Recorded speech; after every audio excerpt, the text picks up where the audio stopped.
أعوذ بالله من الشيطان الرجيم بسم الله الرحمن الرحيم رب اشرح لي صدري ويسر لي أمري واحلل عقدة من لساني يفقهوا قولي. We will start our virtual rally from Quran recitation. I would like to invite Brother Bilal to mesmerize us from the holy verses of Quran. Assalamu alaikum. Thank you, Brother Farman.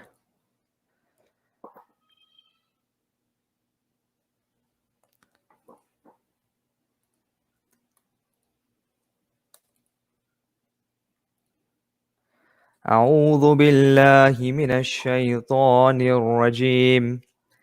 بسم الله الرحمن الرحيم. سبحان الذي أسرى بعبده ليلا من المسجد الحرام إلى المسجد الأقصى الذي باركنا حوله لنري من آياتنا إنه هو السميع البصير. وآتينا موسى الكتاب وجعلناه هدى لبني إسرائيل ألا تتخذوا من دون وكيلا ذرية من حملنا مع نوح إنه كان عبدا شكورا. وكذينا إلى بني إسرائيل في الكتاب لتفسدن في الأرض مرتين ولتعلن علوا كبيرا. فإذا جاء وعد أولاهما بعثنا عليكم عبادا لنا أولي بأس شديد فجاسوا خلال الديار وكان وعدا مفعولا. ثم رددنا لكم الكرة عليهم وأمددناكم بأموال وبنين وجعلناكم أكثر نفيرا. إن أحسنتم أحسنتم لأنفسكم وإن أسأتم فلها. فإذا جاء وعد الآخرة ليسوءوا وجوهكم وليدخلوا المسجد كما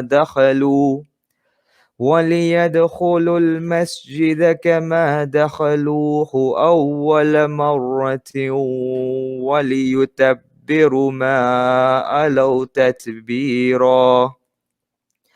عسى ربكم أن يرحمكم وإن عدتم عدنا وجعلنا جهنم للكافرين حسيرا.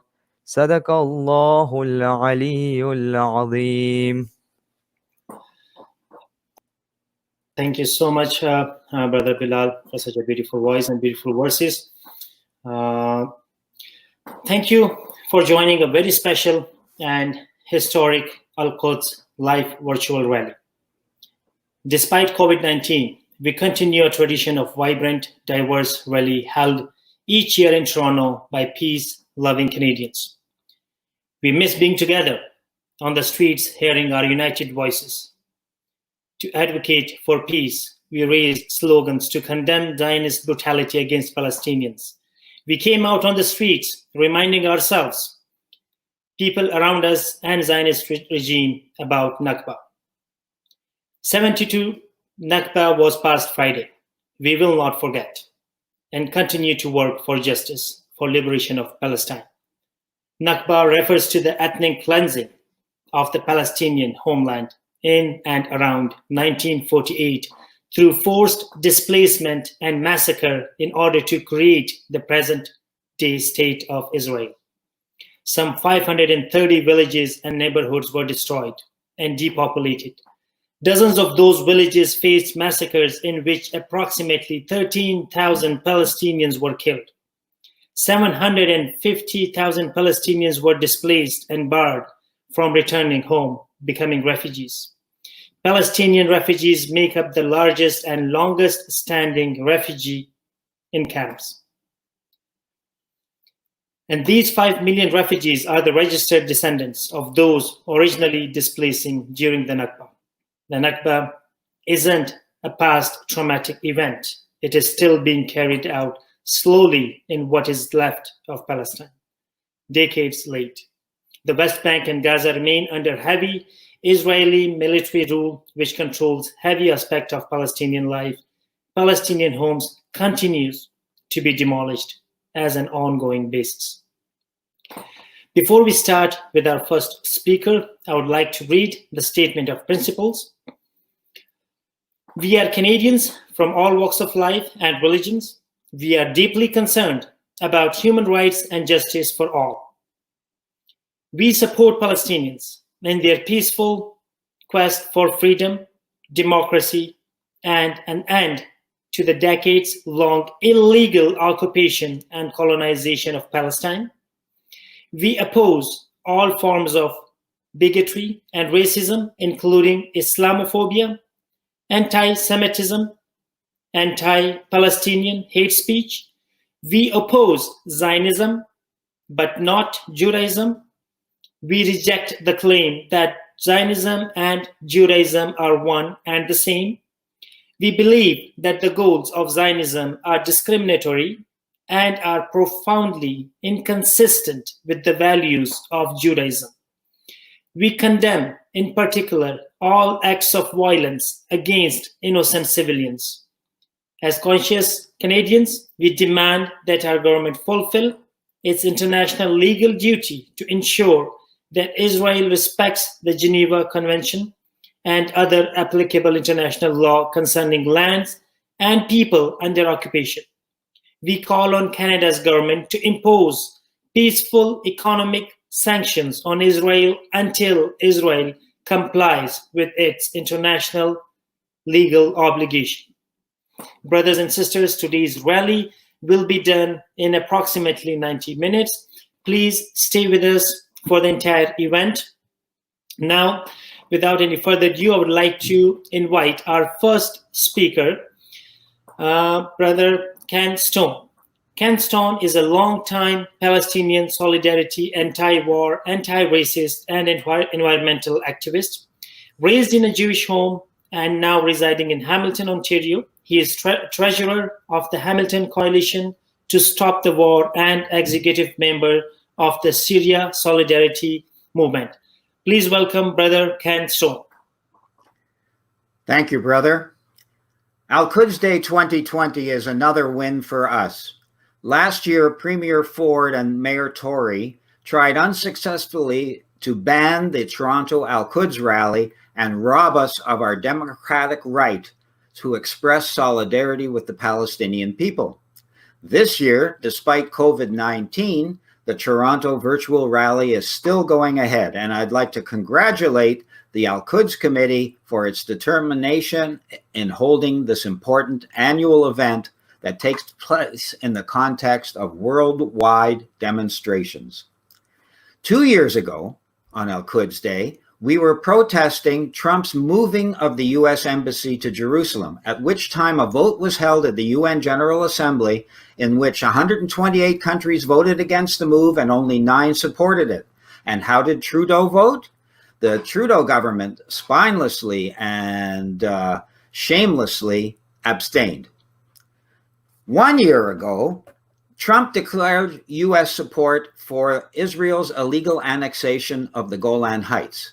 Once again, most countries of the world, even including Canada, expressed displeasure with this outrageous foreign seizure of the sovereign territory of Syria. But what did the Trudeau government do in this instance? It failed to remove the charitable status of the Jewish National Fund, which raises tax-free donations in Canada to build Jewish-only settlements in the Golan Heights. I say shame on the Trudeau government for pandering to Israel and its sponsors in Canada.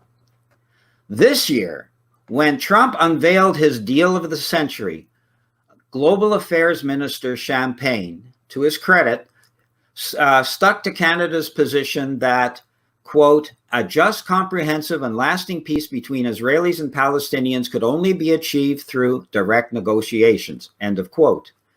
However, when Trump recently gave the green light to Israel to annex parts of the West Bank, Champagne was silent.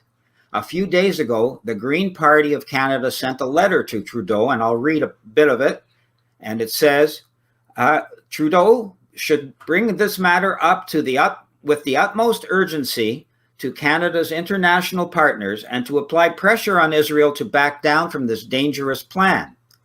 If strong words by international leaders prove insufficient to convince Israel to abide by international law, the Green Party letter goes on, then tougher measures such as sanctions might be called for, end of quote.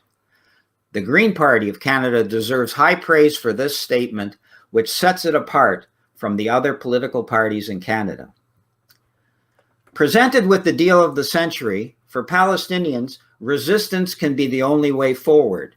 Of course, the mere fact that the Palestinians continue to live on the land of historic Palestine, as it were, by hanging on with their very fingertips, it's a form of resistance.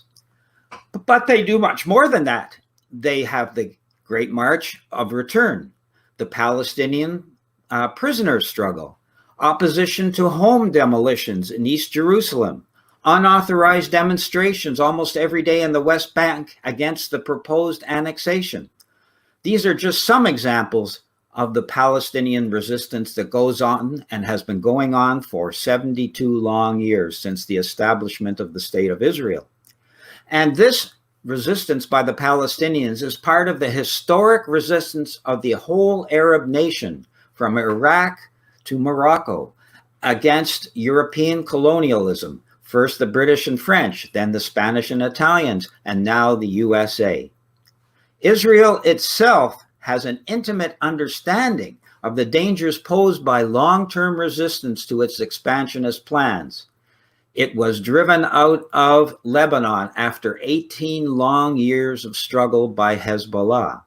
In Syria, which Israel has bombed over 1,000 times in the last decade of regime change war, Israel is dismayed by the fact that the Syrian people and government are poised to win the war to reassert Syria's national sovereignty. Israel also knows that the majority of the countries of the world and the vast majority of the people on this planet support the Palestinian cause. And finally, Israel knows that its claim to the land is bogus and that its days of ruling over the indigenous inhabitants, just as the Crusaders knew 800 years ago, those days are numbered.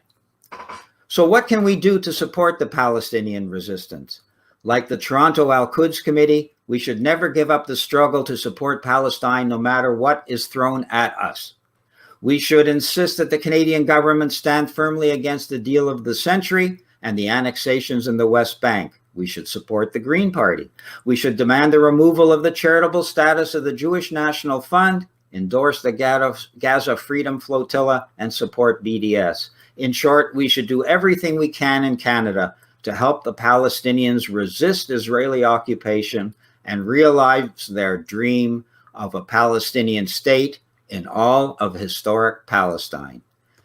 And I'd like to offer an action item, which I hope I can put onto the screen, or you can put onto the screen. Thank you very much for giving me this opportunity.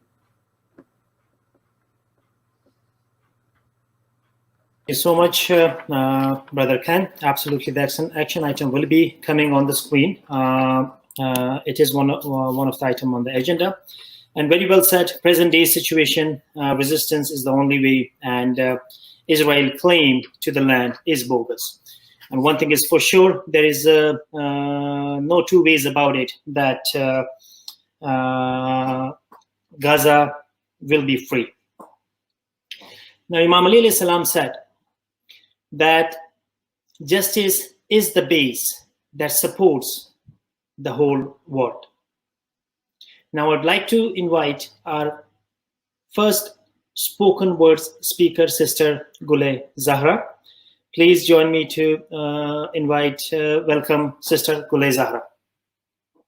Assalamu alaikum.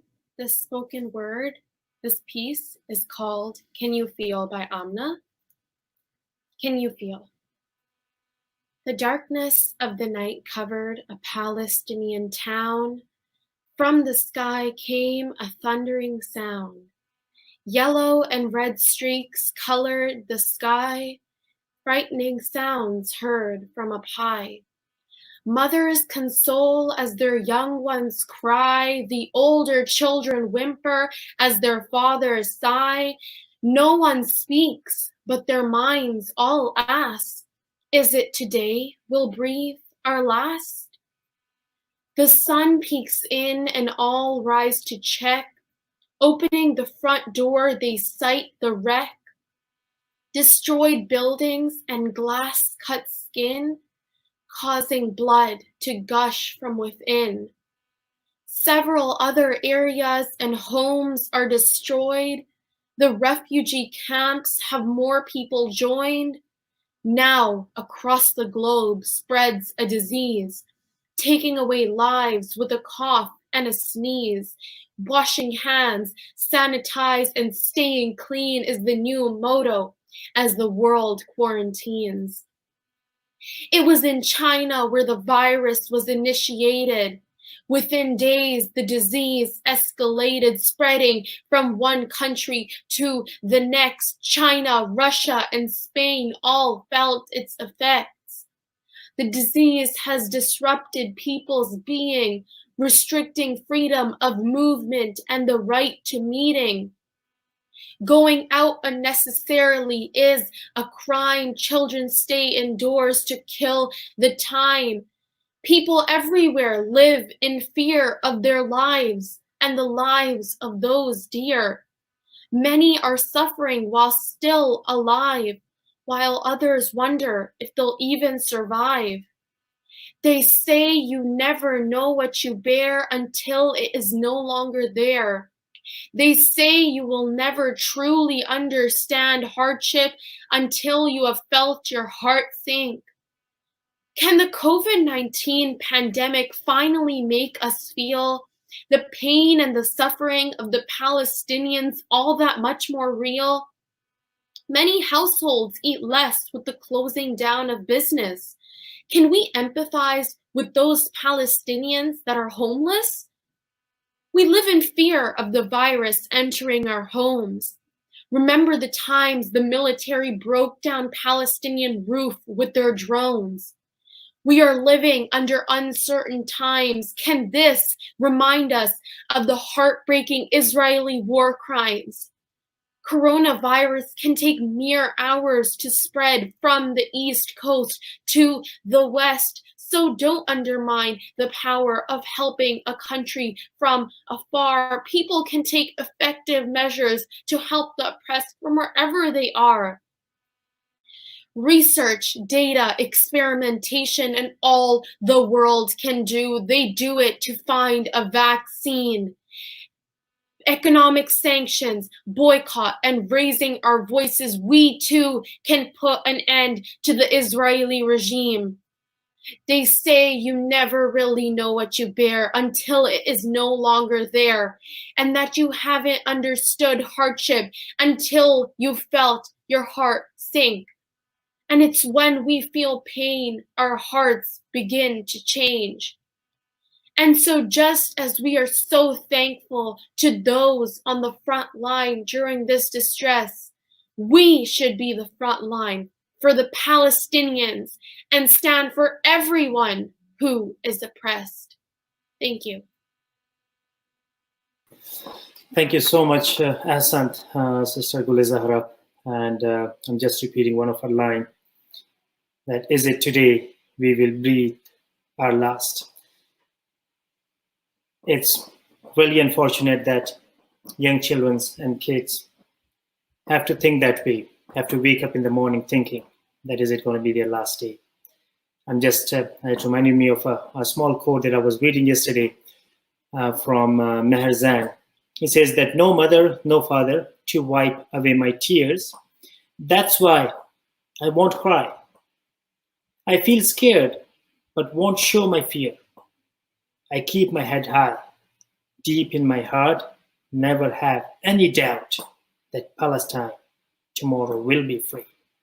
So Netanyahu, you will absolutely see Palestine will be free. You are killing the children and kids, but you can never kill their determination and their devotion.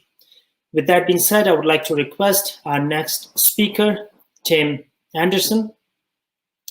Tim Anderson is an Australian academic and an activist. Tim Anderson is an Australian activist. He was a senior lecturer at the University of Sydney until early 2019, and the author of several books on independent development and anti-imperialism. Please join me to welcome Brother Tim Anderson from Australia. Greetings, friends. Al-Quds Day was set up for us to remember the cause of Palestine and for us to remember to support the resistance in Palestine, the root of a solution to all of the problems, not only in Palestine, but in the region. Let's briefly have a look at all the factors for and against the future of a liberated and democratic Palestine. In the first instance, the Zionist occupation, which has been extending itself in recent decades, appears to be a formidable obstacle.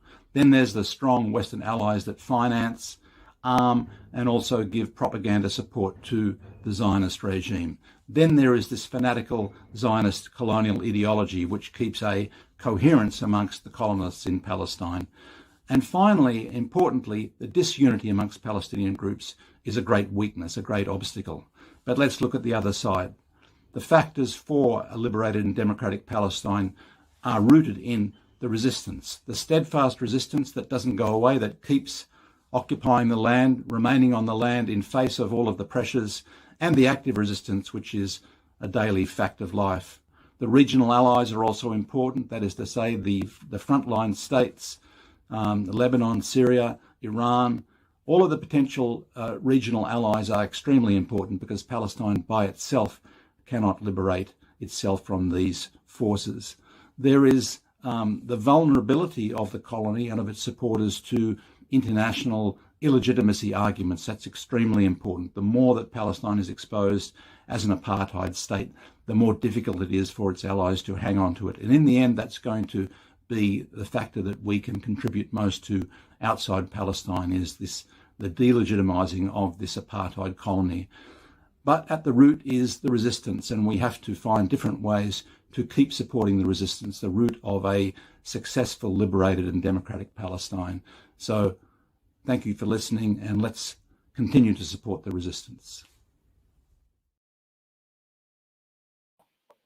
Thank you so much, Brother Tim Anderson. Freedom for Palestine, justice for Palestine. Brothers and sisters, past years, thousands of peace-loving Canadians from different religions joined us in this rally to show solidarity with oppressed people of the world, specifically Palestine. Let's take a quick look at our past Quds rallies. Our solidarity and our united voices for Palestine is a strong message to Zionist regime that humanity still exists and we will stand against oppression and injustice. I would like to request the moderator to please show us the video about our past year's Quds rallies.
No justice. No justice. No justice. Free, free Palestine. Free, free Palestine. From Ferguson to Palestine. From Ferguson to Palestine. From Ferguson to Palestine. Free, free Palestine. Free, free Gaza. Free, free Gaza.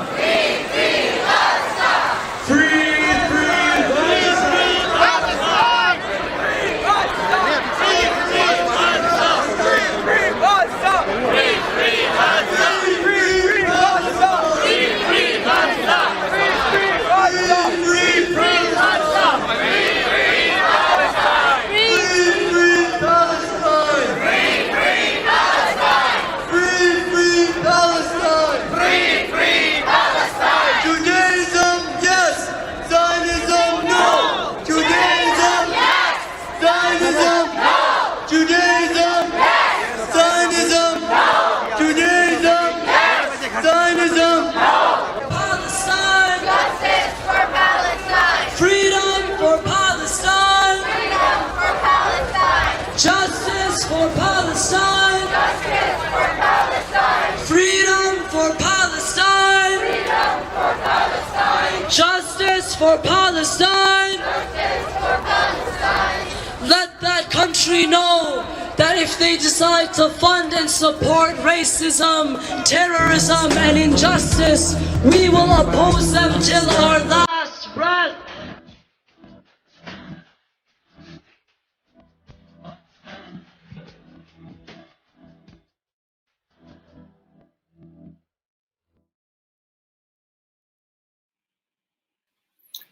Thank you so much. That was amazing.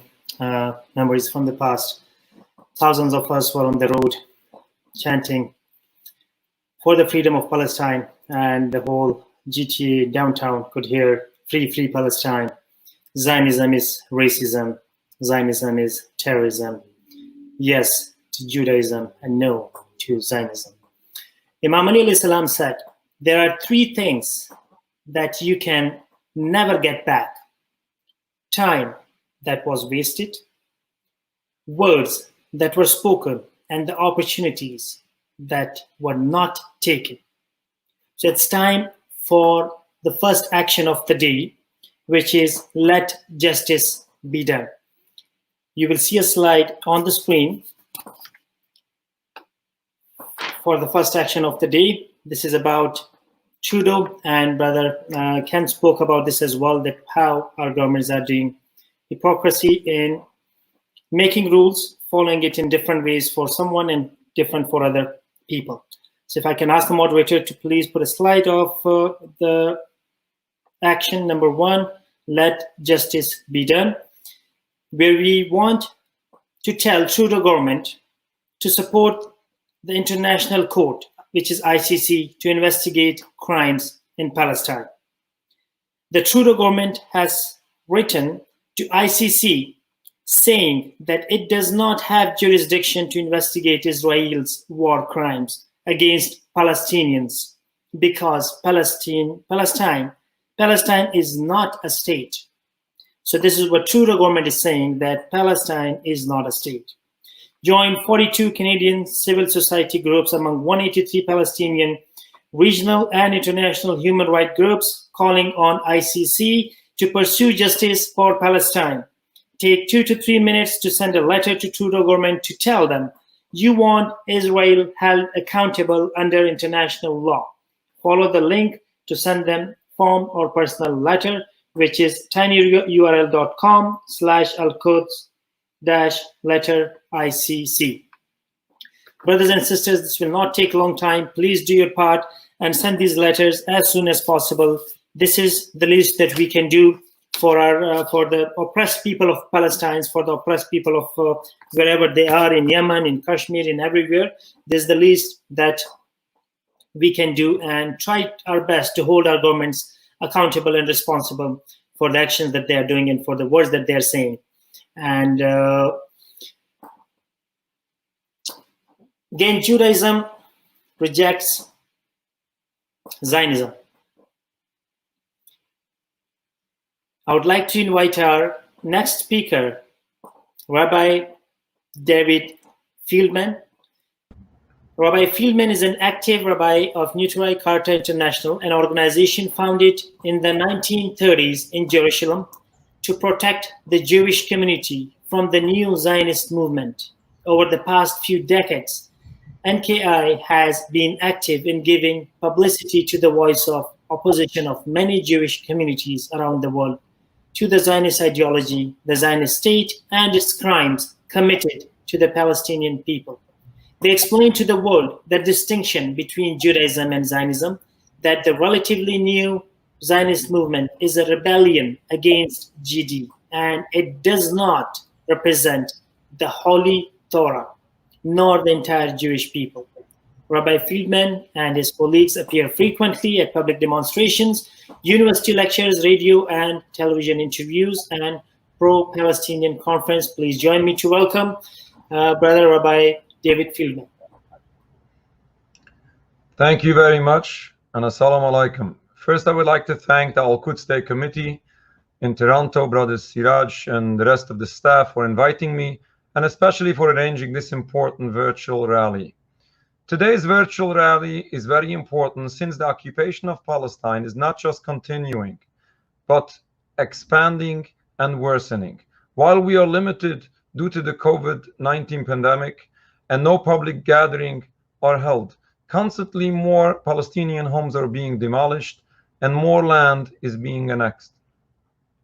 It's already 72 years since the Palestinian Nakba, the catastrophe that has befallen the Palestinian people in 1948. So many people have been killed and tortured. So many properties have been confiscated, and so many indigenous citizens have been misplaced from their homes and towns. Those who remained are badly oppressed and considered second-class citizens in their own land. It's our obligation, the people of the free world, to stand up in face of this brutal occupation, raise awareness, teach the masses, and do all in our ability to stop this. We, as Jewish people worldwide, find even more important to show our solidarity with Palestine and our opposition to the state of Israel in all its criminal actions, since all of these atrocities are unfortunately being done, supposedly in our name, in the name of the Jewish people, in the name of the Holy Torah, the Jewish religion. Unfortunately, the Zionist movement is misusing the Jewish religion, misquoting verses of the Torah to justify the occupation and its atrocities. But we need to understand that we are dealing with a state, a movement which is secular, its founders were outspoken heretics, and its present leaders don't keep any of the Jewish laws. They are misusing the Jewish religion to support an anti-Jewish religious movement. Therefore, they cannot represent world Jewry and certainly not speak in the name of the Jewish religion. The whole philosophy of Zionism, the concept of Jewish sovereignty, is contrary to basics of Jewish belief, which teaches that Jews are presently in a divinely decreed exile and are forbidden to end it by any physical means. Massively immigrating to the Holy Land is forbidden, or to rebel against any nation is totally forbidden according to Judaism. This would be forbidden for Jews even if it doesn't harm anyone, or if it will be in total peace with all peoples. But when this state was created in Palestine by oppressing its entire indigenous population and occupying their land, this is a violation of many additional Jewish laws, not to kill, not to steal, and so on. This brutal occupation of Palestine, this oppression of its people, is cruel, it's wrong, it's a crime against humanity, and is a cardinal sin towards the Almighty. We all are presently experiencing the difficulties and limitations, the sadness due to the present coronavirus. Many people have died, families have lost their loved ones, people are ill in critical condition, masses of people are isolated and life is limited to a large extent. We should learn from this. We should wake up to start understand what life being limited feels like. Maybe to a certain extent, we can relate now more than before to the limitations and suffering that the Palestinian people go through for the past over 70 years. My entire family and communities I grew up in are descendants of Jewish people that were murdered in the Holocaust or survived the indescribable brutality during World War II. It is because we know how suffering feels, we are pained when we see other people suffering. It's because our religion teaches mercy and compassion. It troubles us when this religion is misused to support oppression. It's because we know the old history of Palestine, when Muslims and Jews lived in peaceful harmony. It is painful for us to see the current tragic conflict. Authentic Jewish people since the inception of Zionism to the present day, from Jerusalem to Canada and throughout the world, totally oppose the existence of the State of Israel, its occupation of Palestine, and all its crimes committed towards the Palestinian people. I appreciate the statement of principles that was read before by the chair at the beginning of this rally. I remember those chants at those rallies taking place on the streets, clarifying the difference between Judaism and Zionism. If crimes are committed by people from Jewish descent, it doesn't make those actions Jewish. If the Zionist movement is using religious concepts to make this occupation look holy, it still doesn't make it right, godly, or religious. We encourage everyone to pray to the Almighty for the speedy dismantlement of the entire state of Israel. May God's mercy be upon us all, that this occupation should stop, should end peaceful, without any more suffering of anyone. And may we ultimately merit to see the day when the glory of the Almighty will be revealed throughout the universe, and all mankind will serve Him in peace and harmony. Thank you. Amen. Amen. Thank you so much, brother. And absolutely well said that it is not only, oppression is not only continuing, but is expanding. Homes are still being demolished in Palestine as we speak right now. Zionism is misusing Judaism and is misquoting Holy Torah. So we absolutely believe, and we want to give this message to the entire world, that Zionism is racism, and down with Zionism. Judaism, yes. Zionism, no. Imam Hussein alayhi salam said, "Those who are silent when others are oppressed are guilty of oppression themselves." I would like to invite our next speaker, Devanshu Narang. Devanshu Narang is an Indian-born Canadian truth activist, believes in fighting discrimination of all kinds everywhere in the world. He is a writer, author, performer in the creative world, and an engineering consultant, entrepreneur, realtor in business. He is a columnist for Times of India and also writes regularly for Canadian media.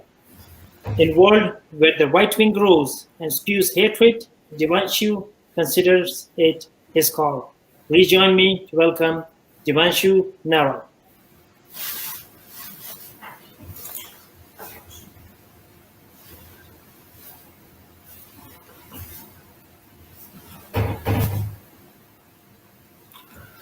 So if you could not hear a single word what I said up until now, it was because my voice was muted. Like the voice of thousands and thousands and hundreds of thousands of second-class citizens all over the world, including Palestine, including Kashmir, including Tibet, including the Rohingyas, including anywhere in the world where the majority feels it is easy and right and justified to torment the minorities, to torment the people whose rights have been seized. I'm not going to talk about the politics because that is left to the distinguished speakers and learned people to talk about. I only focus on the common man. In 2020, the Pulitzer Prize went to Chani Anand, Mukhtar Khan, and Dar Yassin of the Associated Press in Kashmir. And their photojournalism focused on the happenings in Kashmir, where the Indian forces had occupied and put a total ban on the movement of people, and also removed Article 370 and Article 35 and taken over the land. They converted the state of Kashmir, which had become a part of India, into a proper illegally occupied territory. Some of these photographs you must see for yourself. I don't know whether you could see this, but this is one of the photographs I would like to show to you. Here is a man with a simple stone in his hand.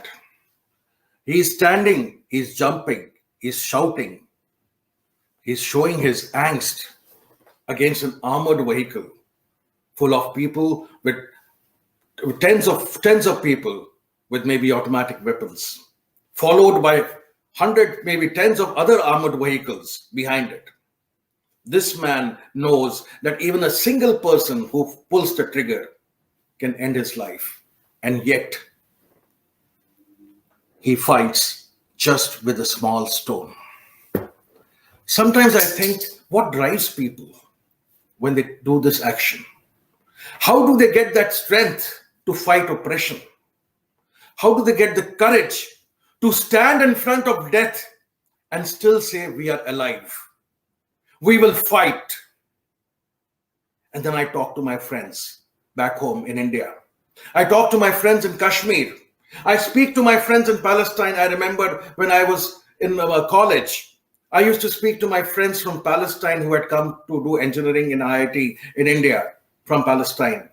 And I used to ask them, you face problems of language, you face problems of culture, you face problems of understanding, and yet you are here thousands of miles away from Palestine. And why would you do that?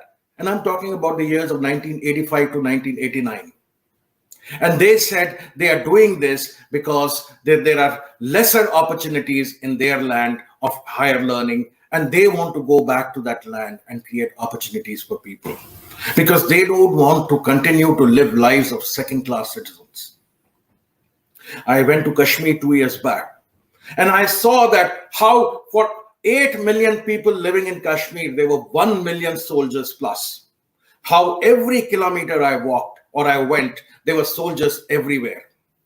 How people are being checked in Palestine. If you go to Palestine, I hear from my friends in Palestine that people are checked and herded, and as herds they are checked by Israeli soldiers. They're afraid. There's a climate of fear, like there's a climate of fear in Kashmir, and not just in Kashmir, in various other parts of India, where the right-wing Indian government is using laws like CAA and NPR to create oppression, to torment its own people, and to make them second-class citizens. I know how it feels for a person to be treated as one. What do? You keep quiet? You stay silent? You see your daughters, your sisters, your mothers being harassed because of the kind of clothes they wear? You yourself feel hate. You can see the hatred in the eyes of people, and yet you have to still go on. You have to still continue to be positive about life. You have to do that because you cannot be defeated. Your spirit cannot be defeated. Kashmir cannot be defeated. Palestine cannot be defeated. Tibet cannot be defeated. Its people cannot be defeated because the human spirit inside wants to be free, wants to be treated as equal, as one. So my friends who are silent as of now, who feel that it is the struggle of somebody else, I am not a Palestinian, it is not my struggle. I am not a Kashmiri, it is not my struggle. Let me tell you, tomorrow the same right wing can come to you. People like Netanyahu, people like Modi do not believe in anything but having total power over people. And when they will have no further enemies left, they will come after you. So stand right now, fight these people, stand for the spirit. Let the Palestinians, let the Kashmiris, let anybody who's living anywhere in the world, let the rational people in the world take the cause of the oppressed people and stand for them and speak out for them. Palestine is indivisible.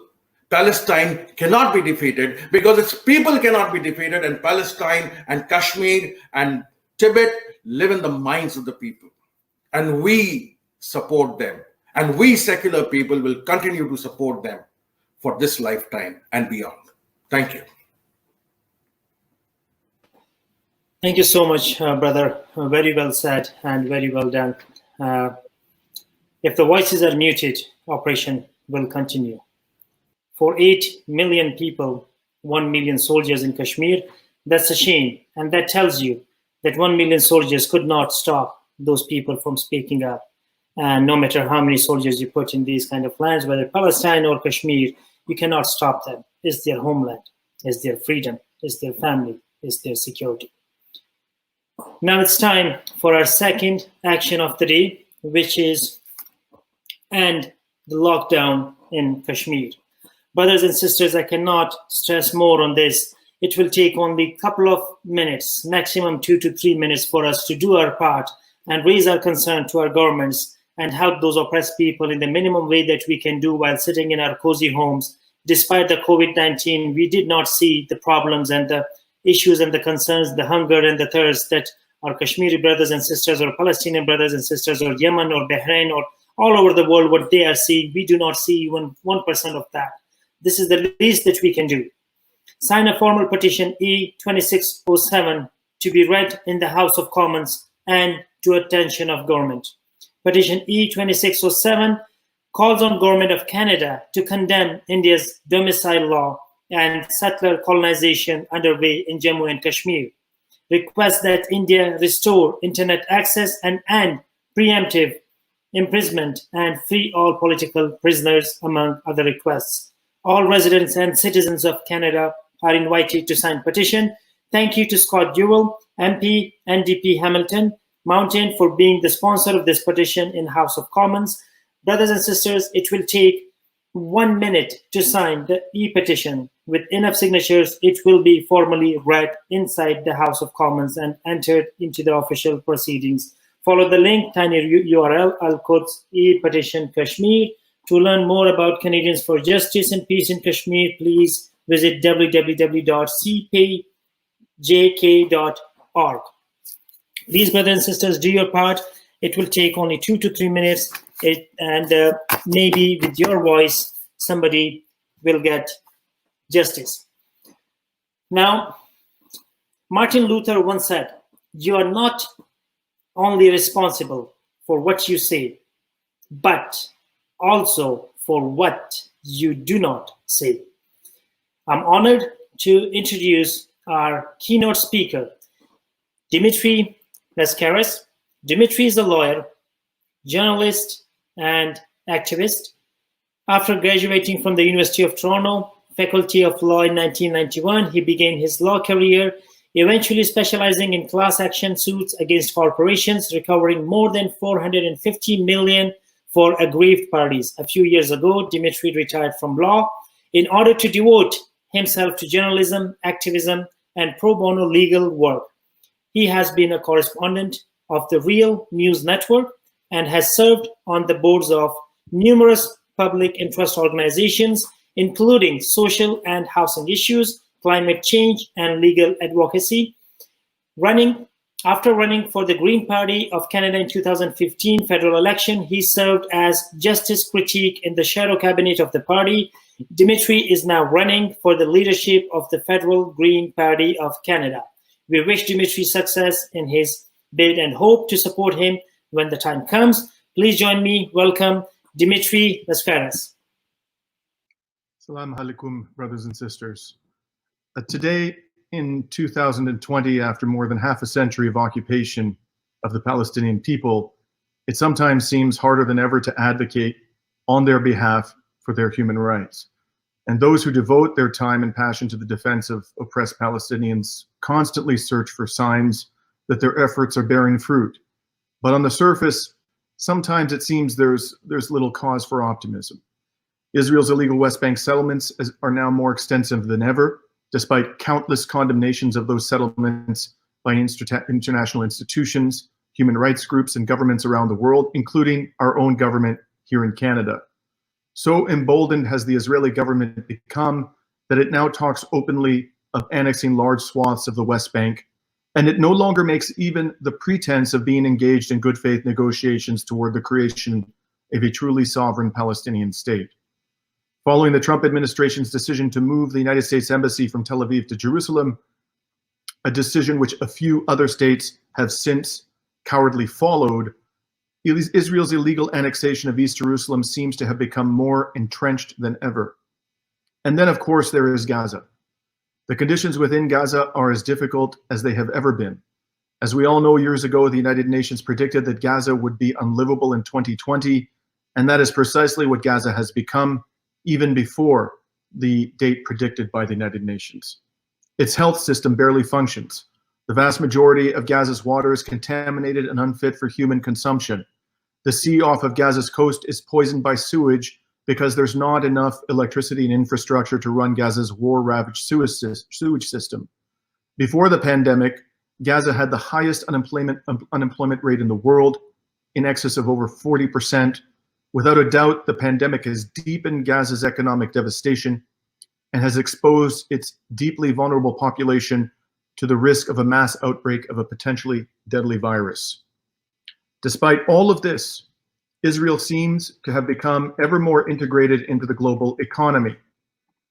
For example, in 2018, only days after Israeli snipers gunned down dozens of Palestinian civilians in Gaza's Great March of Return, including children, medics, and journalists, the Trudeau government entered into an even deeper trade agreement with Israel.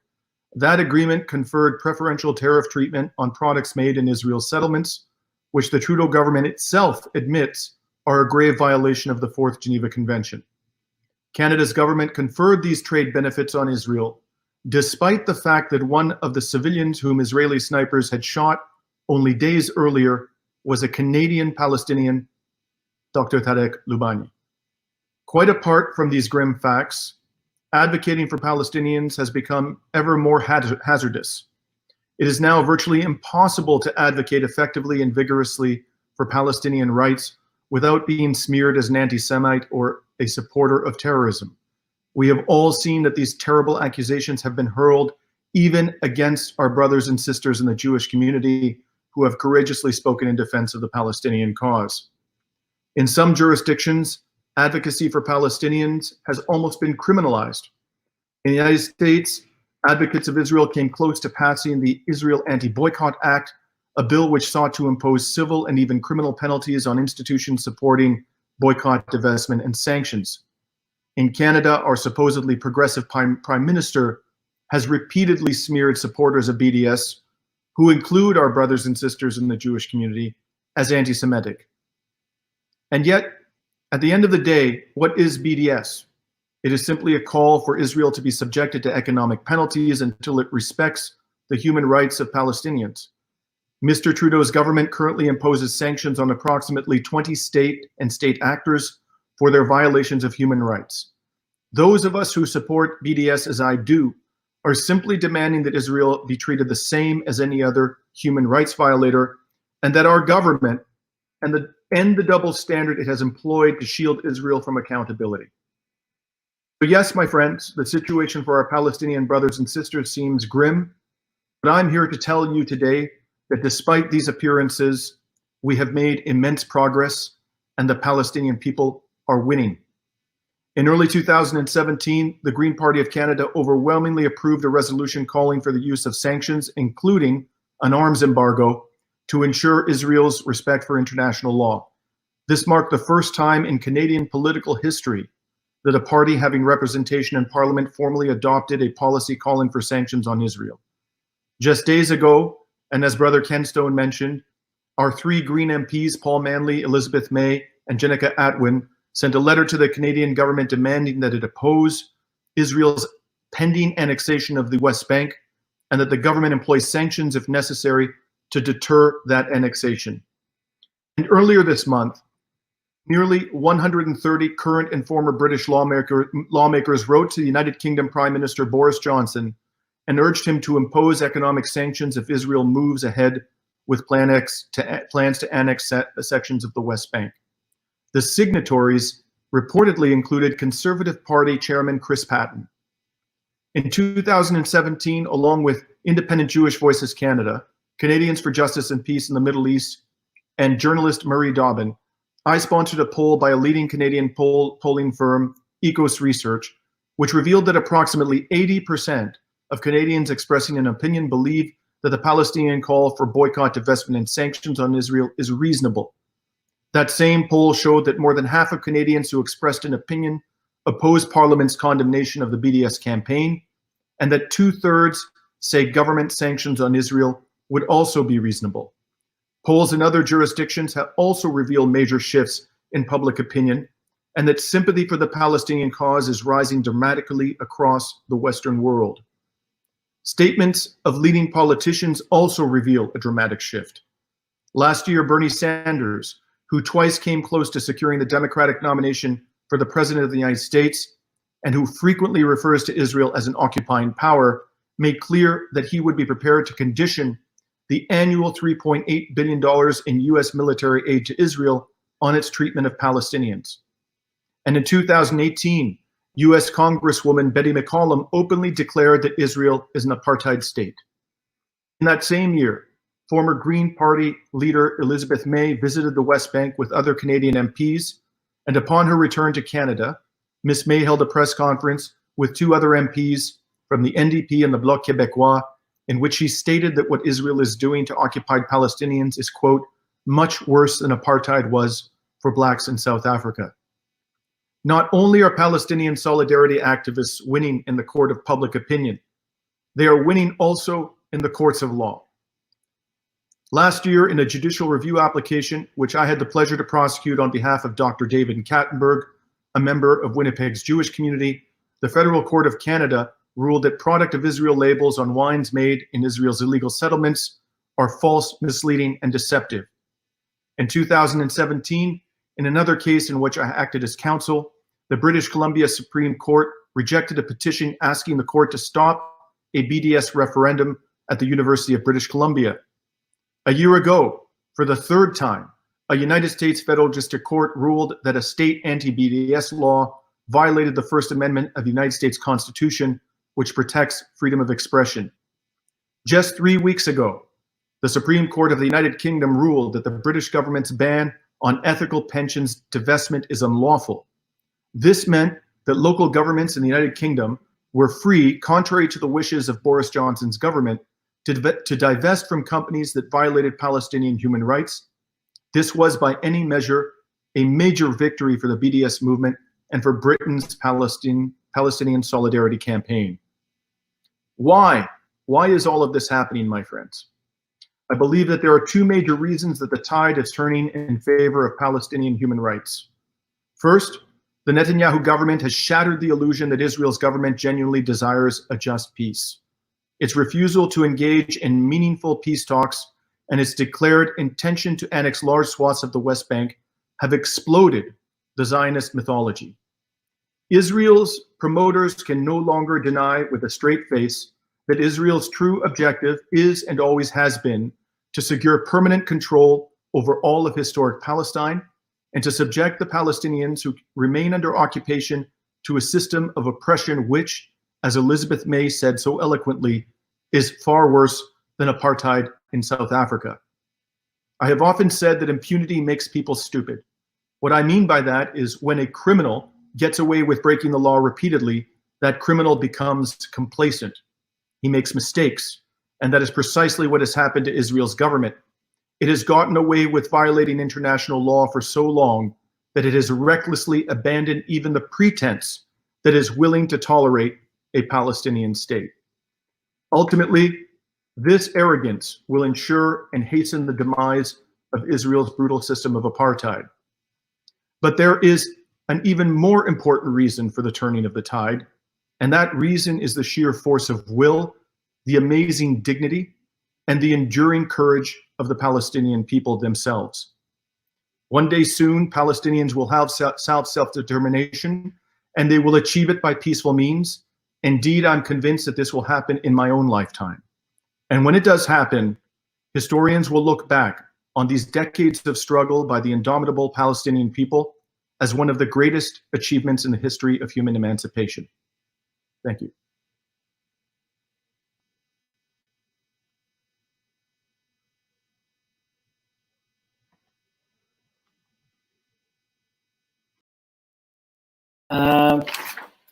There's no doubt about it that Zionism is terrorism. Israel is a terrorist state, and the criminal is making mistakes. Now it calls for a third action of the day, and I would request Brother Dimitri Lascaris again. This action is about running for a leadership of Green Party of Canada. If I can have Brother Dimitri Lascaris to speak on his agenda. And first of all, on behalf of everyone, brother, we wish you luck, and we want to see leaders like you to represent Canada. It's for us, for the Canadians, and for the oppressed people of the world. I'll hand the mic over to Brother Dimitri Lascaris. Thank you, brother. It's not known that the Green Party of Canada doesn't only stand for ecological wisdom and for sustainability. It certainly demands that we have an ecologically sustainable and an ecologically wise society, but we stand for more than that. And all of these core values that I'm going to talk about are intertwined. We also stand for respect for diversity, which means we are at heart an anti-racist party.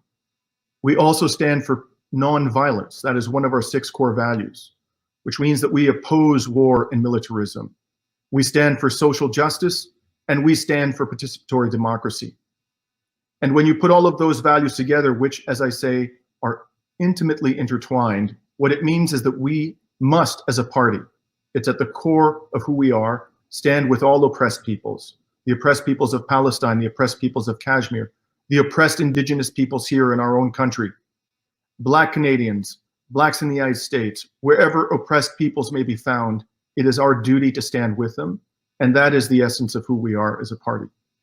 And that is a message that I'm going to carry with me throughout this campaign. And I hope you'll give a look at my leadership bid and think about supporting not just me, but the Green Party of Canada. If you understand what our 6 core values are, I think you'll understand that these are values that are eminently worth supporting. Thank you. Thank you so much, Brother Dimitri. And Green Party, standing for diversity, social justice, standing for oppressed people, not only in Canada, in the entire world. We absolutely wish you luck, and we hope and pray when the time comes, you can absolutely count on us. You can give us a call. We'll be there to support and to do whatever we can.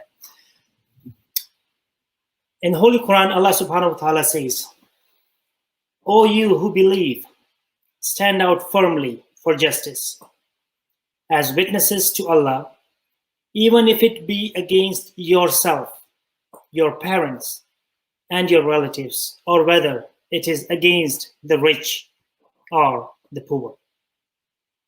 So brother and sister, today what we are doing in this small little teeny tiny bit effort to raise our concerns and voices to support our oppressed people, brothers and sisters from Palestine, don't consider it as a very little. This is a lot. Absolutely, it will make a difference. As Brother Dimitri said, that there are a lot of successes which is happening, which most of us might not even know.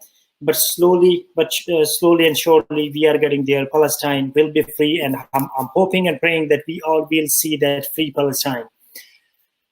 I'm pleased to invite our next speaker, Susan Wise. Susan Wise was inspired to become a lifelong activist for justice by survivor of the anti-Nazi resistance in France.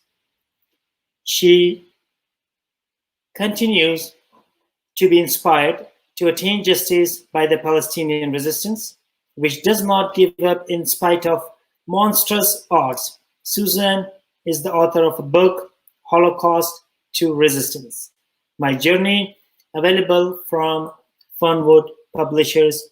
Please join me to welcome Susan Wise. The world's peoples are at war with the virus COVID-19. The virus has allies. the U.S. government of Donald Trump and his imitators, including apartheid Israel. We need solidarity. We are all in this together. But Trump falsely blames the Chinese immigrants for the coronavirus. Trump has not yet blamed the Muslims. But let's be on guard. Israel, as an occupying power, rejects the duty their duty under international law to treat the Palestinians humanely. Gaza residents continue to suffer oppression, blockade, and bombardment. The virus hits frontline workers, people of color, and immigrants. Globally, those most at risk are the poor, oppressed peoples, and among them the Palestinians. Yet, after 72 years of brutal ethnic cleansing, Palestinians still refuse subjugation and heroically resist. They're an inspiration to all who love social justice. Ambulances are blocked and access to hospitals, imports of protective and test equipment are obstructed. Clean water and electricity are lacking. Housing is inadequate for distancing. There's a great danger of a disastrous virus outbreak, yet we have seen no significant response from any of the rich countries of the West concerning Gaza. Sadly, the Parliament of Ontario is preparing to condemn criticism of Israel. Some want to make it a crime to say the words Israeli apartheid. They claim it expresses hatred of Jews. No, it expresses hatred of apartheid. Let Ontario affirm freedom of discussion. The best antidote to anti-Semitism and other forms of racism is open discussion. In this context, I welcome the efforts of the Al-Quds organizers, our Muslim and Palestinian friends of Al-Quds to seek to overcome any Jewish and anti-Palestinian prejudice. They say, Judaism, yes. Zionism, no. These efforts, but Al-Quds deserves constructive engagement and respect for free speech. Support of open discussion was confirmed on my recent book tour. I spoke at 20 events on my memoir, Holocaust to Resistance, My Journey, published by Fernwood.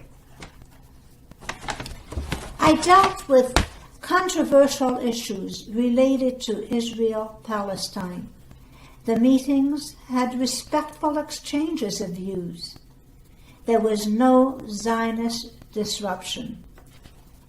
Disruptors, like roaches, flee the light of reason. Palestinians must be free to pursue their dreams in their homeland, in equality with their Jewish sisters and brothers. Trudeau, demand an end to the Israeli siege of Gaza. Trudeau, defend the freedom to discuss on Israel-Palestine.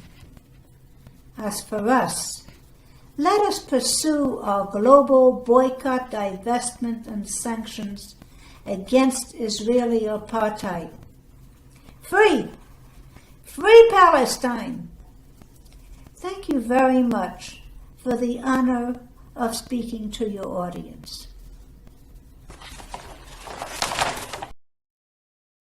Thank you so much, Suzanne, and well said. It's a good reminder for the international community that no clean water, no adequate housing, no test kits, but yet international community is quiet, not saying a single word in the favor of oppressed Palestinians. Imam Ali alayhi salam said, "The most unjust of men is one who establishes the practice of oppression and abolishes the practice of justice." With that said, I would like to invite Brother Zainul Abidin for the spoken words. Please welcome Brother Zainul Abidin. Jazakallah, Brother Farman. I'm going to be reciting a parody of an original song called I Am Not Afraid to Stand Alone by Native Deans, and inshallah make it into a spoken word. We aren't afraid to stand alone because Allah is by our side. Palestine will continue to fight. No parents to wipe away the tears, and that's why the kids can't cry. They feel scared, but they won't show their fears. Hope in Allah keeps their heads up high. Struggling with no one to lean on, but with prayer. Palestinians are the strong ones who had family, but then they were killed off, who have to fight and become the standoff. Children killed, many bombs in the sky, but we know that God is on the right side. Don't worry when they threaten at night. They'll be sorry when God puts them right. It's a tough position Israel puts them in, because they've been struggling with desperation. But for the land of Palestine, we will defend. Our faith and religion now will never bend. That is why we are not afraid to stand by Palestine. Palestine is what Israel was annihilating, and the Palestinians were resisting. Some days they felt they would give in, just wanted to quit living. How many people are being silenced? How many mothers left devastated? What happened in Afghanistan, witnessed a few days ago, Palestine witnesses as a daily blow. So we call our Lord for the power, for the strength every day, every hour. Free Palestine and stop the onslaught with the weapons. Those innocent souls went to heaven where it is pleasant. What happened in the US on 9/11 happens in Palestine 24/7. That is why we are not afraid to stand by Palestine. Palestinians are tough ones who can bear Israel's blows. And it is like this that will turn Palestine like it was before. Those puppets are scared of being shunned, but it's clear they know. But the Palestinians are going nowhere. They aren't scared anymore. The Palestinians with us must resolute. Never stress when the rest they execute. Freedom won't be achieved till they feel the pain. Palestinians shout, tears pouring like rain. Palestinians have been made into Palestine has been made into a battleground. So we must defend along Palestine and stand our ground. And don't shudder when the enemy's around. Others may fall, but we'll hold our own. With the help of Allah, we'll be as strong as stone. And we'll be brave. Let Islam be shown, because we are not afraid to stand by Palestine. Jazakallah. Thank you so much, Brother Zainul Abidin, for beautiful words. We aren't afraid to stand alone. And what happened on 9/11 happens in Palestine 24/7. Very, very well said, Brother Zainul Abidin. Now it's time for our next speaker, respected Sheikh Shafiq Huda. Sheikh Shafiq Huda was born in Uganda. Along all Asians, his family was exiled and came to Canada in 1973 and grew up in Kitchener. Following post-secondary, Sheikh Shafiq Huda went to Qom for further religious studies in the late 1980s, and prior to that, He founded a non-profit organization, Islamic Humanitarian Services. He has been a human rights activist standing for the rights of Palestinians, Kashmiris, Cubans, Venezuelans, indigenous Canadians, and other displaced people around the world. Sheikh Shafiq Huda was a founding member of Interfaith Grand River, an umbrella organization of faith leaders throughout southwestern Ontario. He has been a regular participant at the annual Quds Day and Yemen Remembrance Day rallies. Please join me to welcome Sheikh Shafiq Huda. Assalamu alaikum jami'an wa rahmatullahi wa barakatuh. May the peace and blessings of Allah be upon all of you. Bismillah ar-Rahman ar-Rahim. Alhamdulillahi Rabbil Alameen wa salatu wa salamu ala ashrafil anbiya wal mursaleen wa ala alihi at-tayyibin at-tahirin amma ba'd.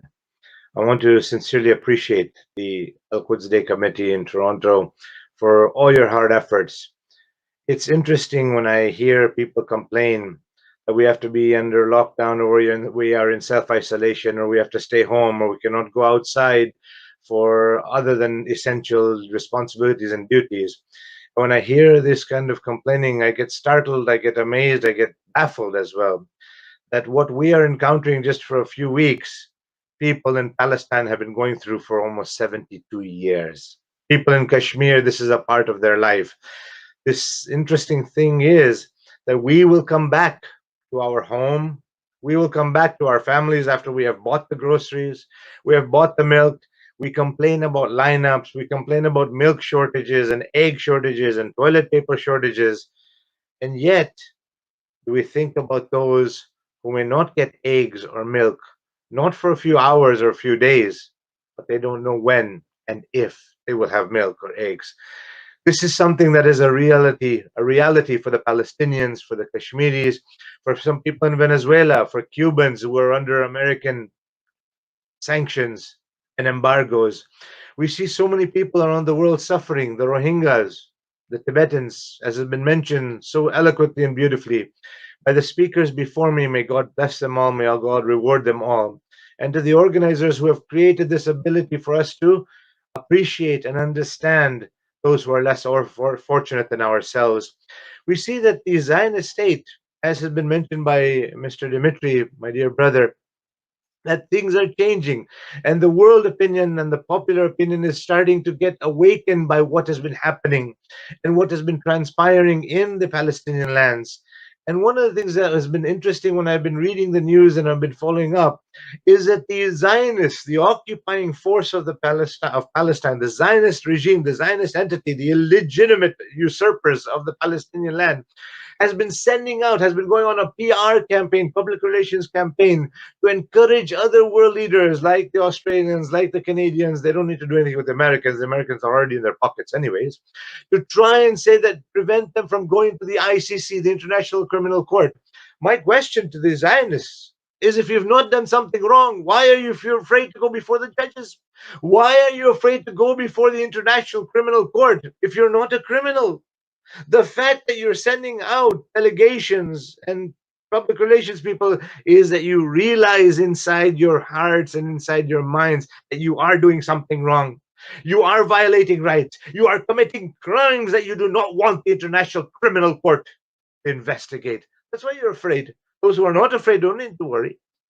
And interestingly enough, also, those who are the supporters of the Zionist regime, those who are the die-hard backers of Netanyahu and his racist criminals, his prejudicial criminals, they were the same ones who had supported white supremacists in South Africa during the time of apartheid.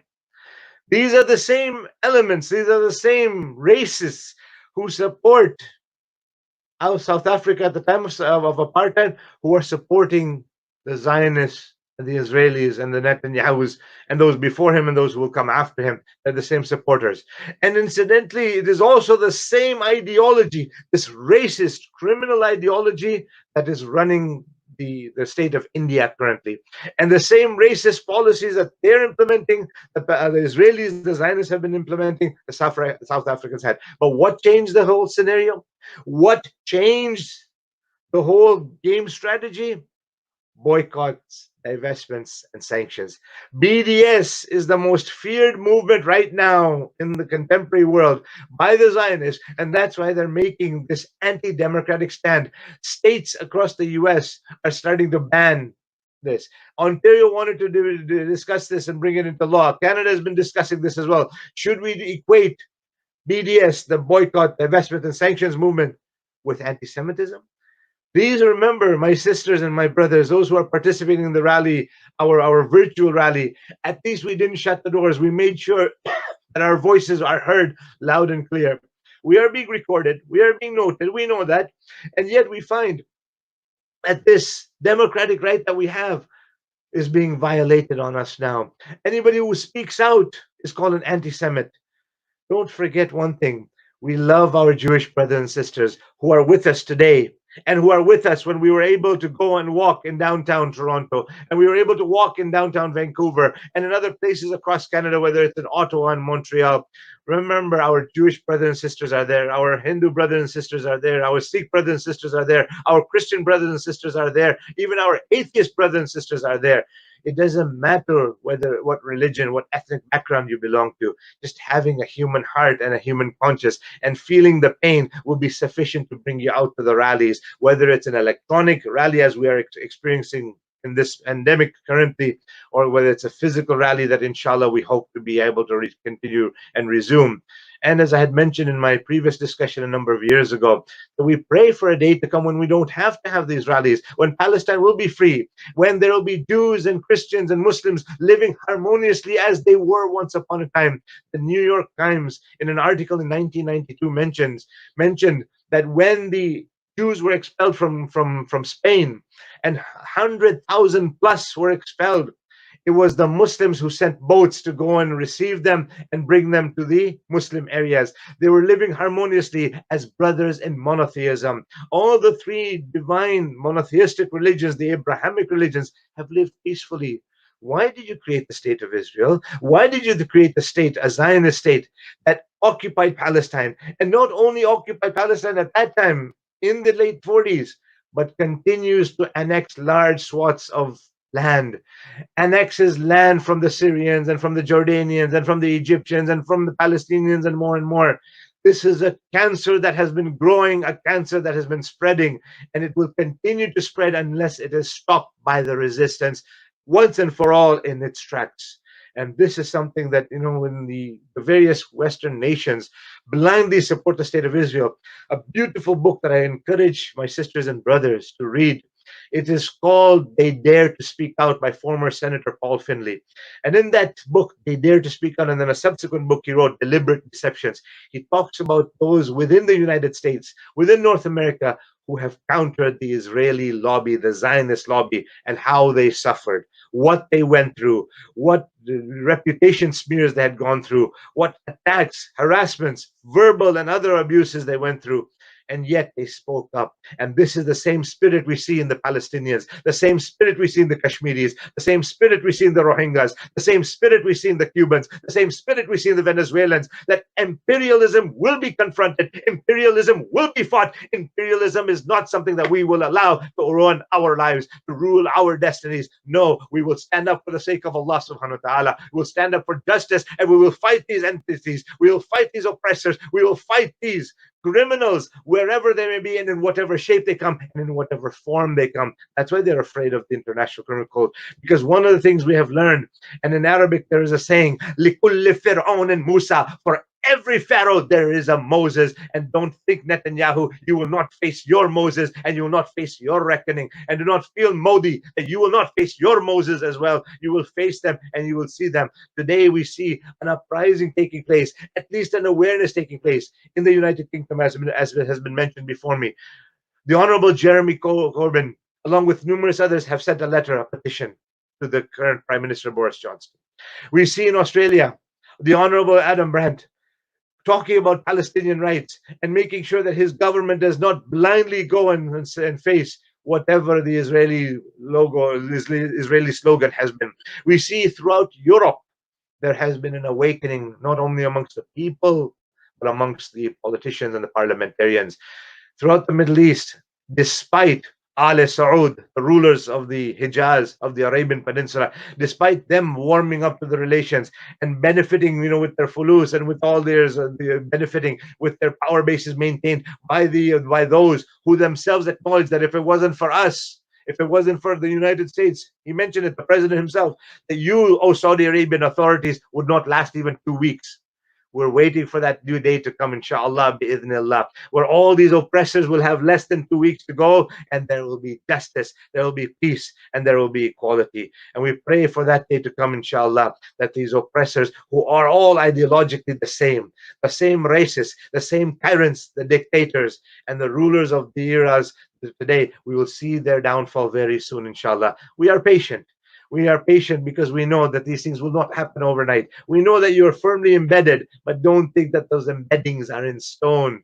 O oppressors, O tyrants, O rulers with unjust policies, the day will come when you will see your Fir'aun. The day will come when you will see, as the Meccans had seen, their Muhammad coming, sallallahu alayhi wa sallam.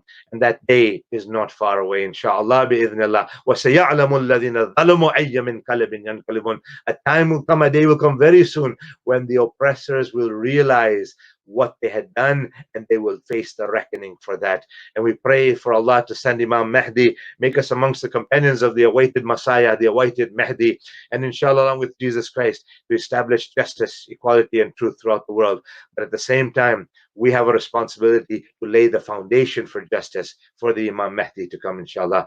Thank you, my dear organizers. Thank you, dear brother Farman Ali, brother Siraj, and all those who work behind the scenes and who have been working so hard over the years. May Allah Ta'ala bless you all. May Allah give you the strength, the courage to continue standing up for the oppressed, for those for whom there is no voice. Inshallah, God willing, we will be their voice. Wassalamu alaikum jami'an wa rahmatullahi wa barakatuh. Peace and blessings of Allah be upon all of you.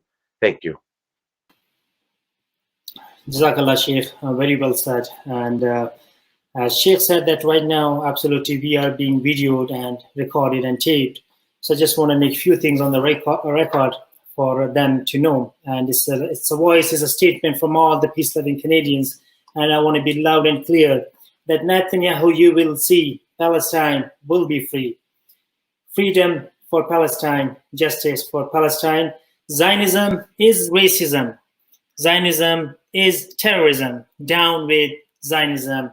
No to Zionism, and yes to Judaism. And very well said, Sheikh, that what we are going through today, Palestine and Kashmir, is going through that every day. And if Netanyahu is not scared of the war crime, then if he is sure that he never committed any war crime, why fears? Because he knows that he committed war crimes. That's why he don't want ICC to know what things he did, and he don't want the international community to know. I would like to draw your attention towards our fourth action of the day, which is at Ramadan and all year, support BDS and boycott Israeli goods. Boycott dates from Israel. They are harvested from occupied Jordan Valley and sold illegally as product of Israel. Brands to avoid is NBF National Best Foods, Golden Valley, Bombaja Blue, La Palma, Jordan River, King Solomon, Carmel, Mehadrin, or any brands from Hadi Claim. Buy Majdood dates from Palestine through valid brands only. Brands to buy: Lara, Sidra Dates, Greenwold, Heritage, Palestine, Just Trade, Jericho Delight, Palestine Garden, Al Art, harder to find but worth the effort for solidarity. Learn more about BDS, bdsmovement.net, that's www.bdsmovement.net in Canada, and BDS, www.bdscoalition.ca. In Canada, it's www.bdscoalition.ca. Brothers and sisters, it's our obligation, it's kind of mandatory on us to support BDS, because what we are doing today, sitting over here at home because of the COVID, or else we would be on the streets, raising our concerns, chanting for our brothers and sisters all over the world who are oppressed, especially in Palestine. It's obligatory on us. This is the minimum that we can do. That support BDS. That's the biggest threat and fear of Israel. They're trying their best to stop them. And boycott Israeli goods, which they are putting their stamp on, but it's grown in illegally and sold illegally, brought over here to us. So do your part. This is the least that we can do. Imam Ali alayhi salam said, be in this world with your body and in the hereafter with your heart and your action. I would request our moderator to play the next video, which is about operation around the world. Kashmir, Yemen, Syria, Bahrain, Palestine, you name it. Brother.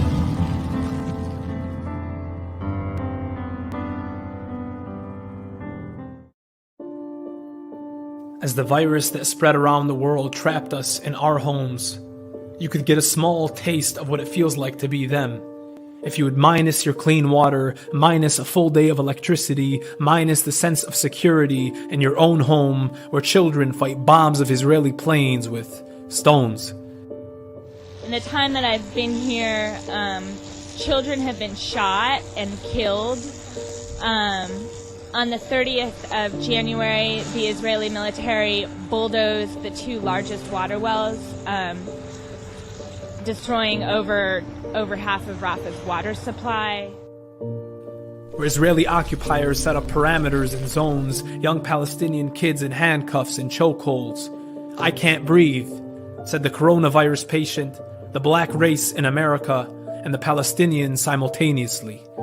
And the oppression became contagious as it traveled from Kashmir to Karachi, from Sana'a to Syria, from Baghdad to Bahrain, from Nigeria to New York, as the air was sucked out of the lungs of the body of humanity long before the coronavirus hit.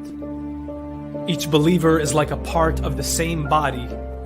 When one part is hurt, the other parts feel pain, the Prophet Muhammad stated. And before your ears jump away from this message when you heard the words believer and Muhammad, before the programming they had devised that has politicized your mind to divide and make you choose a side before you even had a chance to understand the truth. By believers, we mean those who believe in the one who created all things through incredible design that only the blind could deny, and believe in the prophets he sent, God's message and teachings they would uphold and represent, that came to complete, not compete, the same religion since day one that evolved in stages from the Torah to the Bible and the Quran revealed in Ramadan, the last edition of its pages.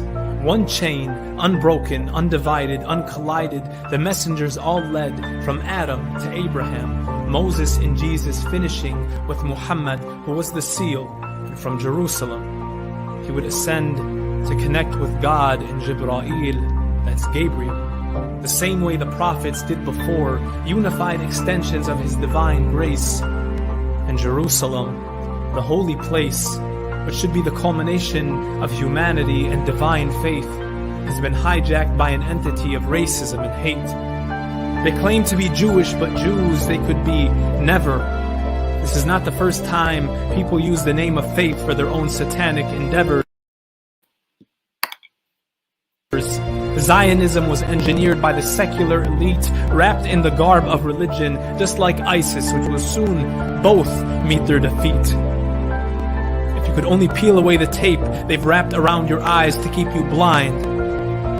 But it is not just non-Muslims they have wrapped in their web of lies. One ummah of Muslim brothers and sisters still stand and divide and debate. Whether we pray with our arms down or our arms crossed, while the enemies plan how to cut our arms off. And with this strategy, they went two-pronged for too long. 1, divide Muslims from one another. 2, make non-Muslims hate Islam and Muslims. Lastly, colonize. It seems the embodiment of our unity, our division, our ignorance, our insight all come alive in Palestine.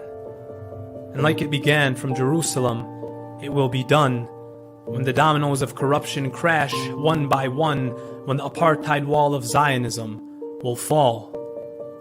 embodying a world order run by a military-industrial complex, elite-run societies, corporatocracies, not a conspiracy, but a clear theory based on facts that the 1% who rule this planet are much more sinister than you can imagine or understand, and there is a reason why they want to conquer the holiest of lands. There is a reason they want to destroy Iran, the only place where true divine ethics and political leadership go hand in hand. So from Al-Aqsa to the Hijaz, united, we must stand to end the tyranny and oppression, and freedom will become contagious, can only spread through you and me. And our lungs will become clear, our sicknesses will heal, and we can once again begin to breathe. When we recognize that the liberation of the world begins when Palestine is free. Free Palestine, free Jerusalem, free the world.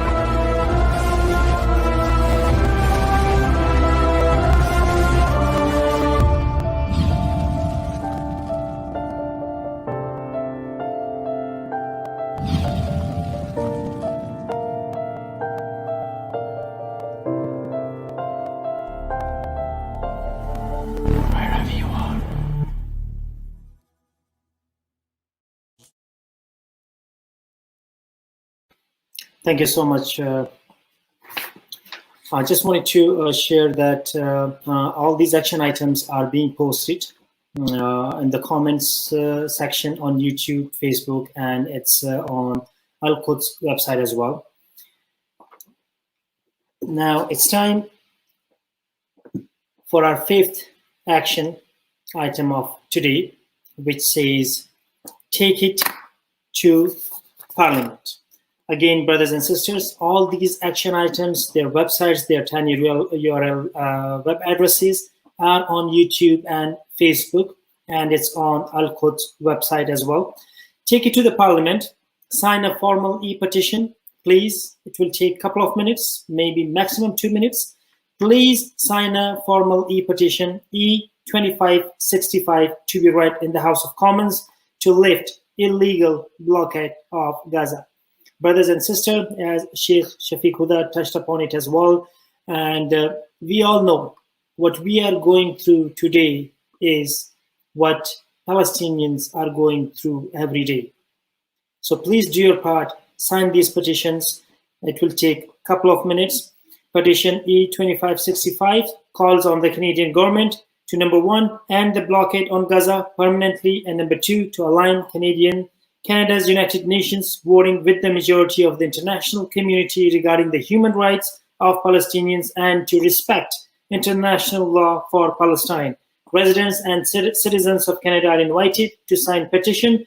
Thank you to Paul Manley MP, Green Party of Canada, for being the sponsor of this petition in House of Commons.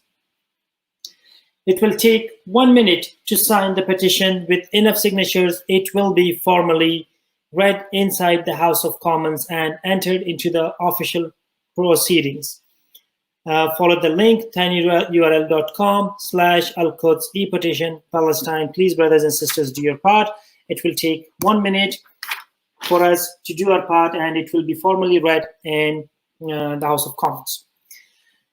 Once Albert Einstein said, striving for social justice is the most valuable thing to do in life. That will take us to our next speaker, Brother Bahman Azad. Brother Azad is an Iranian-American peace activist who has been involved in the struggle for peace and justice in the US and around the world since 1970s. He is the executive secretary of the US Peace Council, a representative of the World Peace Council at the UN, and a member of the Administrative Committee of the United National Anti-War Coalition, UNAC. Among many organizational roles, he is also coordinator of the Hands Off Syria Coalition and chair of Iran Working Group for Veterans for Peace. Please join me to welcome Brother Bahman Azad. Thank you, brother. Dear brothers and sisters, allow me to thank the Al-Quds Committee in Toronto for inviting me to speak at this important gathering. On the occasion of the Al-Quds Day, I would like to express in the strongest terms our solidarity with the heroic Palestinian people and their multi-decades-long valiant struggle against occupation of their homeland and oppression of their people by the Zionist state of Israel. The theft of Palestinian land and the expansion of illegal settlements has continued for decades. The establishment of the separation wall represents the annexation of 55% of Palestinian territories occupied by Israel on the West Bank of the Jordan River, leaving about 12% of historical Palestine to the Palestinians to live. Zionist colonialism's occupation and its systematic violation of international fundamental human rights of the Palestinians has led to the approximately 5,000 Palestinian political prisoners at the hands of Israeli government occupation forces, including more than 180 children, 430 prisoners under the regime of administrative detention without charges or trial, and 700 sick prisoners, 200 of whom have chronic and serious illnesses, which put them at even greater risk of the COVID-19 pandemic spreads throughout the jails. The illegalities and crimes of Israel's Zionist regime against the Palestinian people are numerous, serious, and continue with the effective support of the greater partner of Zionism, the United States of America. One thing is quite clear: the Zionist state's crimes against Palestinian people would not have been possible without the direct support of the US imperialism, political, military, and over several $billion in financial aid to Israel every year. Without this outrageous support, the Zionist state would not have been able to withstand Palestinian resistance for a minute. So the struggle against Zionism and the Zionist state is inseparably tied to the global struggle against imperialism. Only through international solidarity will we be able to overcome both of them. Once again, we reaffirm our solidarity with the people of Palestine and their patriotic forces and express our steadfast commitment to fight for their national sovereignty, self-determination, and their inalienable human rights, both of which are being so brutally violated by the Zionist state of Israel and US imperialism. We will be with you until the final victory. Thank you. Thank you so much, Brother Bahman Azad, and very well said that Zionist operation would not be possible without the US imperialism, and that's what we need to stand against, and that's what the entire international community need to raise their voice and concerns. Now, yes to Judaism, no to Zionism. Zionism is racism. Palestinian kid was saying that you steal my land, you destroy my houses, you build walls around me, you blockade me in, you drop bombs on me, humiliate us all. But I am to blame because I shot a rock back. This is what the success of Israeli Zionist regime is, killing innocent children and kids in the school because they threw a rock at a big tank. I would like to invite our next speaker, Sid Ryan. Sid Ryan is a Canadian Labour leader and lifelong activist for human rights. Never shying away from a fight, he was a pioneer in championing Palestinian rights, including passing the first resolution in the world supporting the BDS campaign against Israel. Sid was awarded the Canadian Arab Federation's Social Justice Award in 2007. Sid has had a long association with the provincial and federal NDP.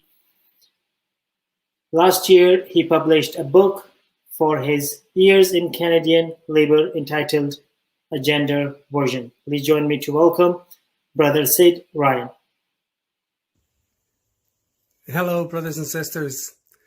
My name is Sid Ryan. I'm the past president of the Ontario Federation of Labour in Canada, representing over 1 million workers. I was also the president of the Canadian Union of Public Employees, the Ontario region, representing over 200,000 members. In 2006, I was very proud and honoured to have presided over a convention where the CUPE delegation supported the BDS campaign. This was like 14 years ago this very weekend. And it was a tough time in Canada back then when the Israeli lobby, of course, were very upset that this organization, which at the time, by the way, was the largest organization in the world to support the BDS movement, we got a lot of grief. And as you can well imagine, how the Israeli lobby responded to a Canadian union supporting the BDS movement. I'm proud to say, since then, there's been dozens of local unions, provincial unions, and national unions supporting the BDS movement. So we are making progress, there's no question about it. And on this weekend, where we remember Nakba and what actually happened to Palestinians and how they were chased off their land and they're deprived of their properties. And today, where we see them being slaughtered, being shot, being subjected to the most heinous of crimes, war crimes, it is a sad reflection of how the world sits by and allows the Israelis to take advantage of the Palestinians.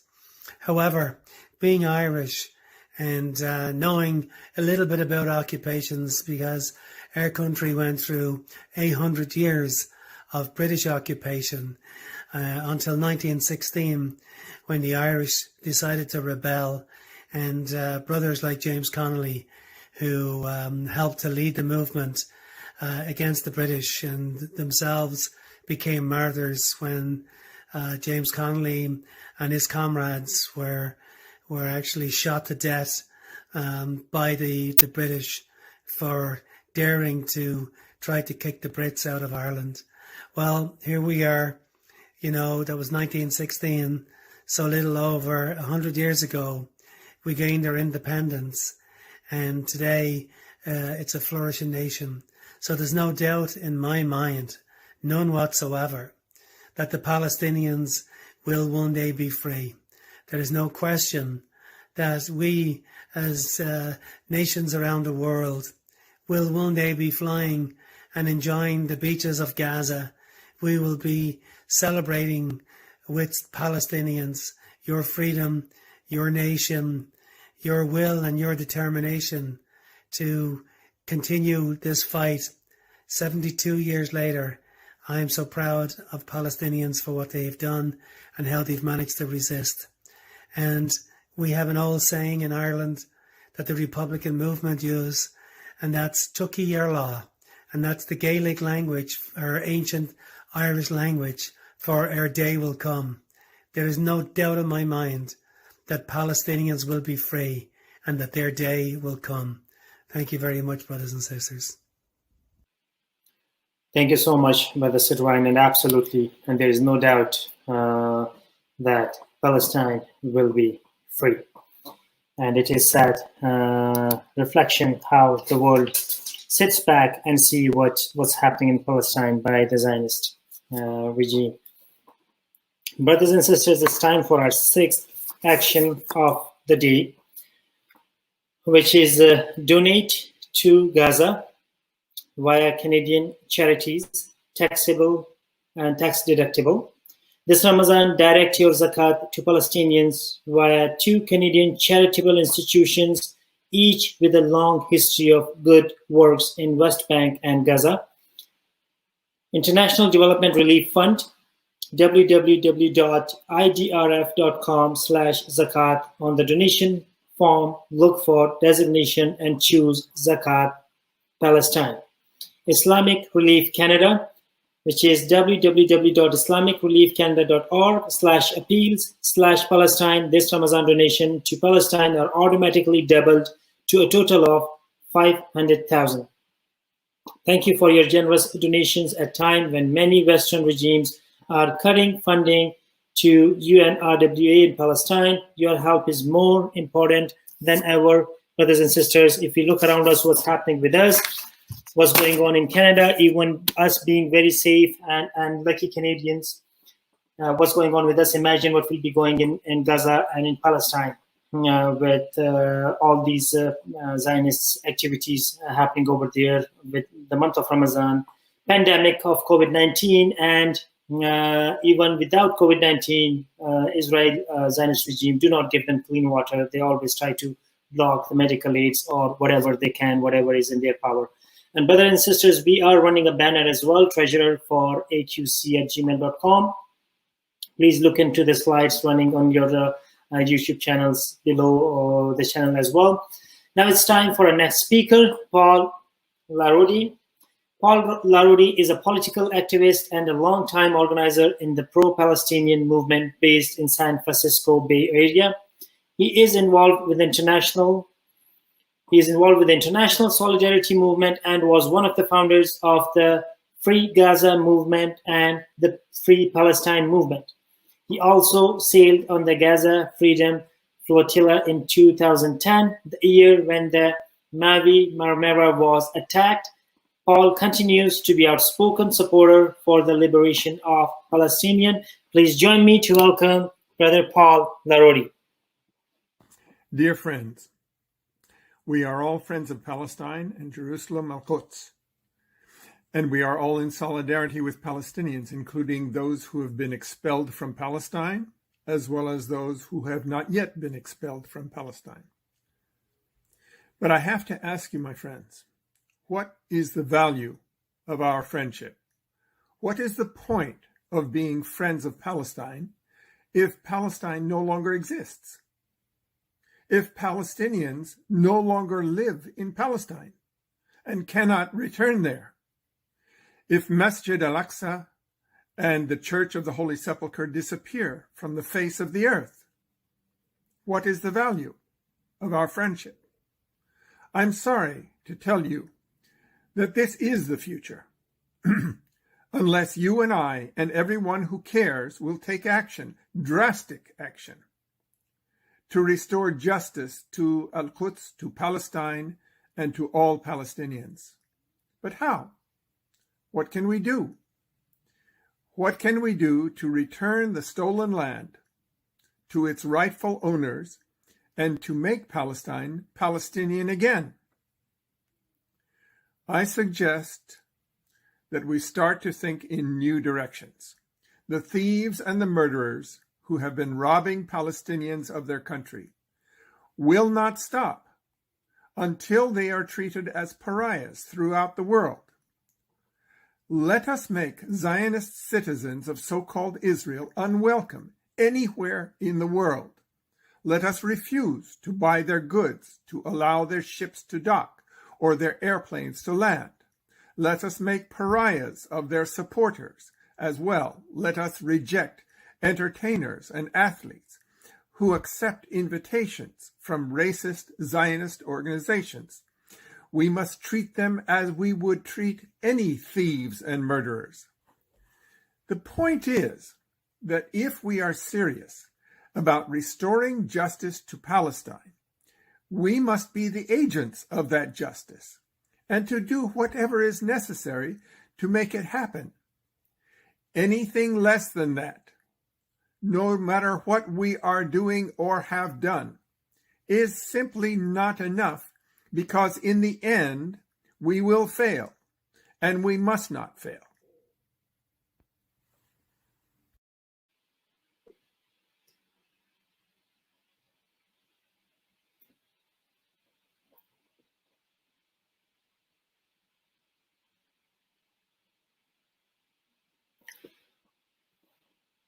Thank you so much, brother, for the great words. And it's so true.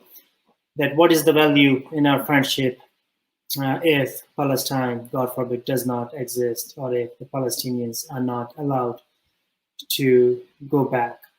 And absolutely, it's our obligation, it's mandatory, and it's the only way to prove our friendship to our Palestinian brothers and sisters if we unwelcome the citizens of Zionist regime.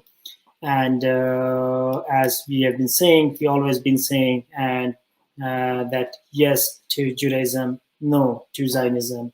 Zionism is racism, and down with Zionism. Once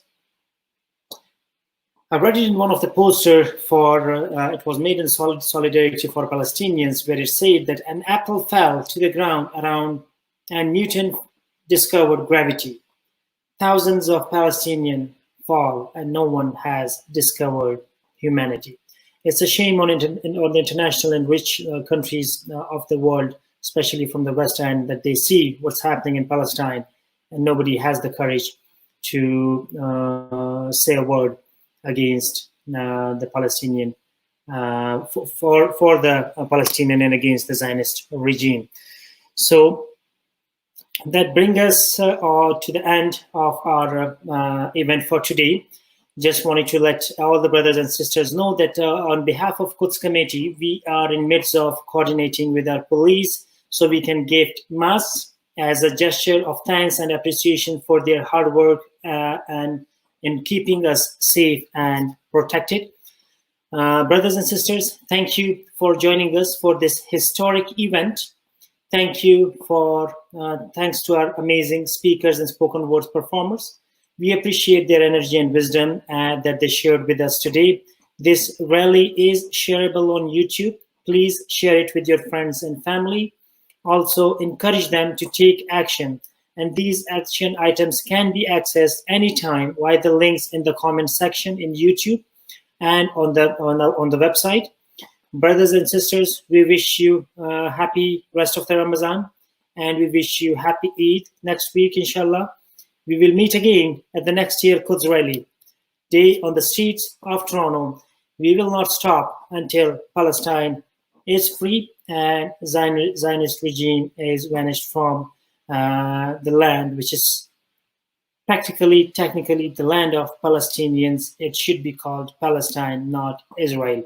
We will conclude our rally by raising the Palestinian flag and national anthem in solidarity with the Palestinian state and oppressed people of Palestine. Thank you so much. Be safe out there. Take care, and long live Canada. Long live Palestine. Thank you.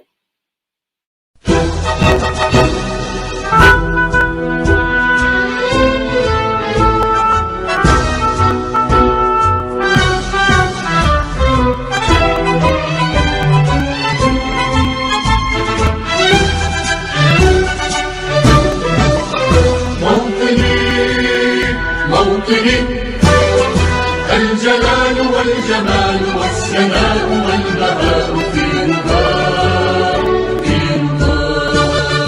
والحياة والنجاة والهناء والرجاء في هواه هل أراك سالما منعما وغانما مكرما سالما منعما وغانما